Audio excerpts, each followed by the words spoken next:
रावेर लोकसभा मतदारसंघासाठी भाजपकडून रक्षा खडसे यांनी पुन्हा तिकीट देण्यात आले आहे। रक्षा खडसे प्रचारादरम्यान एका सभेत बोलताना मतदारांना आवाहन करताना पाहायला मिळाले। त्या म्हणाल्या, सासर नसेल तर भाजप पक्ष माझे माहेर आहे, त्यामुळे पक्षाने माझ्या पाठीमागे उभे राहावं। स्मिताताईंनी म्हटलं, तुमची मुलगी आहे, घरी सगळं सांभाळायला, पण आता माझी परिस्थिती सर्वांना माहित आहे। आता माझी घरची जबाबदारी पक्षाच्या घ्यावी लागणार आहे, घरची सदस्य म्हणून, असेही त्यांना म्हणाल्या। पक्षाने एक लहान मुलगी म्हणून मला सांभाळून घ्यावं, असं देखील त्या यावेळी म्हणाल्या। नेमकं काय घडलंय बघूया सविस्तर। संधी मिळणार आहे।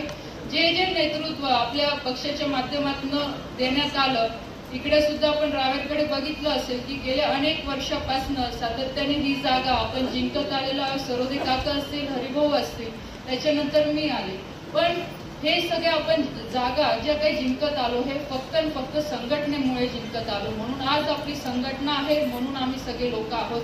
म्हणून मी आपल्या सगळ्यांना विनंती करेन, वेळ खूप जास्त आहे, कारण की 2 महिन्याचा कालावधी आहे आणि या 2 महिन्याच्या कालावधीमध्ये आपल्याला सगळ्यांना प्रयत्न करायचा आहे की आपण गावोगाव आपण पोहोचलो पाहिजे।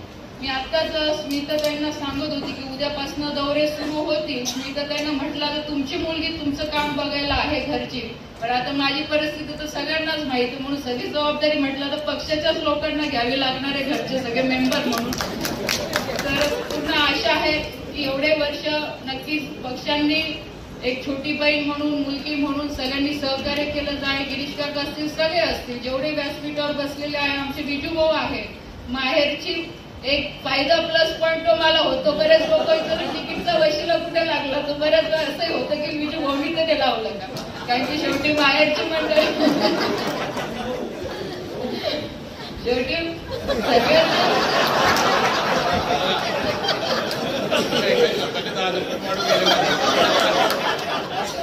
सगळ्यांचे आशीर्वाद आहेत, नेत्यांचे आशीर्वाद आहेत। आपल्याला सगळ्यांना माहिती आहे परिस्थिती कशी बदलली, पण परिस्थिती बदलल्यानंतरही सगळ्यांनी खूप चांगल्या पद्धतीने मला सांभाळलं, माझ्या पाठीमागे सगळे भक्कमपणे उभे राहिले आणि कदाचित मला म्हणून ताकद मिळाली की खाली तळागाळापर्यंत मी पण पोहोचू शकली, लोकांपर्यंत पोहोचू शकली आणि लोकांचाही विश्वास मी घेऊ शकली। हे सगळ्यांनी मला साथ दिली, त्याच्यामुळे एवढं 10 वर्ष मला काम करता आलं आणि पुढे सुद्धा 5 वर्ष आपल्या जनतेच्या सेवेसाठी, आपल्या सगळ्यांच्या सेवेसाठी मी राहील। नक्कीच काम करत असताना बऱ्याच वेळा चुका सुद्धा होत